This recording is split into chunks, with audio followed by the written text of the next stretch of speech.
I wanted everything kind of be fresh.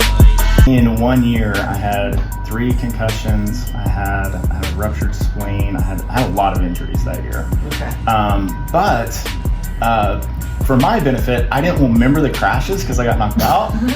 So there was like no fear of getting back on the bike. I was from West Texas, so I was in the Midland, Odessa area. All right. And the moto scene actually was really good out there because there wasn't much to do. Yeah. So I had a pretty serious injury, and that's what brought me to Austin. Oh, me personally, I don't do backflips. I don't go off ramps. I don't know, maybe in my future, who knows, speak it into existence. Bro, but I was 2 years old. Me too. So I blame Santa. I think Santa was late to the party. In Midland, I was an elementary school PE teacher. Okay. And so being an elementary school teacher, I worked with 33 other women. I was like the only guy there. And so I wanted the trick so bad. And once I got it, when you're riding, you can't see it. Yeah. And so my buddy had it on tape, so I didn't know what it looked like. And he showed it to me, and I was just so ecstatic. And I'm not proud of this, but I started tearing up. I was gonna like, say oh my gosh. Yeah. I'm like, dude, I just can't believe I did that. And it was one of my buddies, and he's another client. He's like, man, dude, thank you so much. I'm like, dude, you're the one riding. Like, you're doing it. It's like I'm helping, but dude, you're the one doing it. Yeah. And so that's what's so. And honestly, if somebody benefits, they're on my team or family or friend or something, I get pumped up sometimes more than they do. I agree. I'm in here with another fellow dirt bike enthusiast, my guest, Justin Mize, Fishbowl, downtown Waverly, Texas. This is Culture Shock from downtown Austin, but I really like it's very quaint. In January, I had a show in Odessa, Texas. Show went real well, and then a week before that, I learned another trick. So I had all this momentum going into, and I was training for another show that was going to be in Waco that following weekend, and I was jumping. Just doing what I do tens of thousands of times, just jumping my ramp. Over. I was already pretty fit. I had my recovery down. I was pretty, specific on my nutrition and my body composition. I had all the stars aligned, and so I was just working on my skills for that show. And I had a 2009 YZ 250 two-stroke, and I had 532 hours on it. What? So typically, I guess for the listeners, usually people trade in their bikes after 100, 150. You go through a few top ends, a few bottom ends.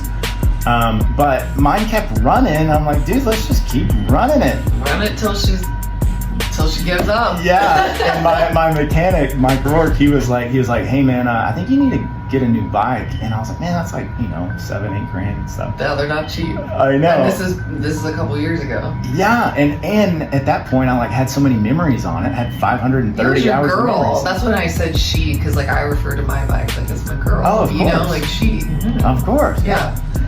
So I was like, yeah, this is the one, and I was coming up to the one. I can't get credit for. I can't. He was committed. I know. It was one of the best relationships I've ever had. That's what I'm telling you. I know. We were going really strong. We had some ups and downs. We had 500 hours. We did, and they were quality. They were really. We had some highs and lows, but those were some great 500 hours. Too funny. And I was coming up to the ramp what I've done tens of thousands of times, and instead of accelerating, it just cut. Mm-hmm. And so my ramp set up at 75 feet, so it just pretty much died on the face of the ramp, and so I had to jump off, eject, and I was just flying through the air, and just instead of landing on the other side of the landing on the smooth side, I slapped against the landing, and it ended up shattering the femur, broke my ocular, ribs, sternum, concussed. It was bad. It was bad. Yeah. How long were you hospitalized? So I had 2 operations, and I was in the hospital. I think it was about a week, but after that I had to go to a rehab hospital for 2 weeks for physical therapy and all that. To learn how to walk, and have to use. And that's we said about the hospital thing. The physical injury was it was all there. But mentally, then, that's the mental game. That is the yeah. big mental. Yeah, and then what was worse, I'm like, okay, I can work my upper body out. And so I'd go to the gym and then I'd work my upper body out, but then I got tendonitis in my left elbow. So then I couldn't do lower body, I couldn't do upper body. And so I was like forced to like just be Sit still. there. And That's like the worst thing for dirt bike Oh yeah. riding. So many bad things happened back to back to back to back that year. And it was like, dude, what is happening? And so I ended up having to have another operation in Dallas like 10 months later. Okay. And so throughout all 22 and 23, I was on disability for 2.5 years. Okay. So I couldn't really do too much. I think what stuck out to me, what I like a lot, is did that bike life choose me or did I choose that bike life? Seriously. And so I just ended up just writing just my full experience and everything I knew about freestyle motocross. Okay. And so And this book is called? the FMX Bible. Okay. So yeah, the freestyle Where can motocross. you, like at Amazon? Yeah, it's on Amazon. Just Google it. Yeah, Yeah, Google search engine. yeah, and Okay. then even my website, justinmize.com, I have more resources and tools on that too. But Okay.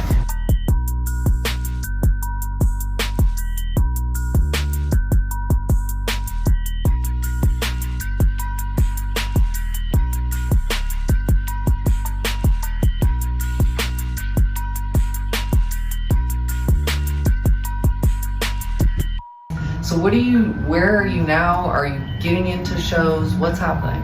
So since my injury, I've been trying to get back to where I was at, and until then, since I wasn't able to like pretty much work for 2.5 years, Right. I had a mentor. What a journey. Yeah. I had a mentor. He's like, man, like you have the FMX Bible, you have like a master's in education, you've been a teacher and PE and like all these certifications for health and fitness. Like, why don't you just like, I guess, extract everything from the FMX Bible, take all the motocross jargon and all that out, and just make like the Peak Performance Bible, where it's all just focused on fitness, recovery, and just how to skill building, just how Yeah. people can actually Get it to a bigger mass than just the dirt bike world. Yeah. Because it's a small world. I kind of pigeonholed myself into the freestyle motocross. It's a small world. Yeah. Like a little psychology 101. Yeah, because since I wasn't riding as much, I was like, man, I still like the health and fitness, so I still wanted to be able to help people. So since then,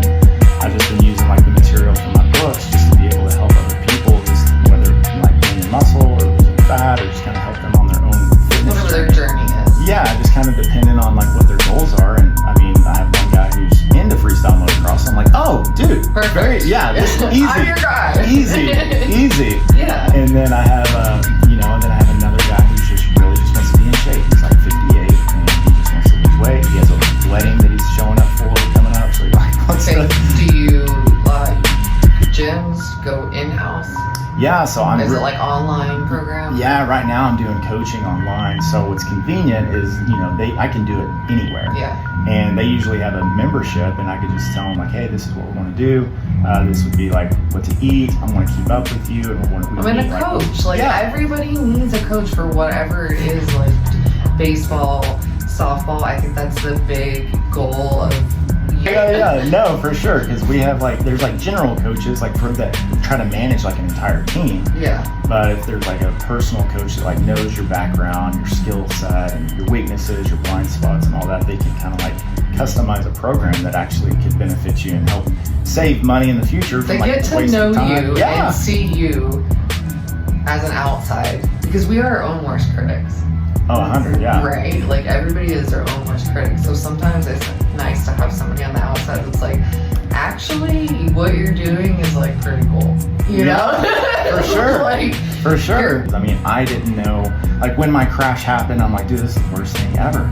But, after a year, I'm like, oh, this might be better. And then 2 years, I'm like, oh my gosh, this is this is way better. Yeah. So, I mean, if I wouldn't have crashed, I probably would still be in West Texas, Midland, teaching elementary school, which isn't bad. And maybe you needed to close that chapter. Yeah. And you needed something big, because we are very hard-headed individuals as well in the dirt bike world.